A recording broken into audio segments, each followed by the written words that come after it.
رات کی تاریکی میں مکہ کی فضائیں سکوت میں ڈوبی ہوئی تھیں کہ ناگہاں کائنات کی تقدیر بدلنے کا لمحہ آ گیا۔ 12 ربیع الاول کی وہ مبارک گھڑی تھی جب نبی کریم صلی اللہ علیہ وآلہ وسلم دنیا میں تشریف لائے۔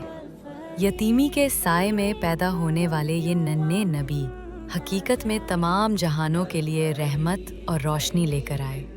حضرت آمنہ فرماتی ہیں کہ جب نبی کریم صلی اللہ علیہ وآلہ وسلم کی ولادت ہوئی تو ایک نور ظاہر ہوا جس نے شام کے محلات تک کو روشن کر دیا۔ وہ نور محض ایک کمرہ نہیں بلکہ دلوں اور زمانوں کو منور کرنے والا تھا۔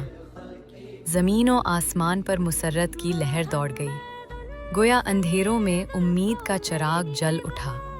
نبی کریم صلی اللہ علیہ وآلہ وسلم کی آمد صرف مکہ کے لیے نہیں بلکہ پوری انسانیت کے لیے سلامتی، ہدایت اور رحمت کا اعلان تھی۔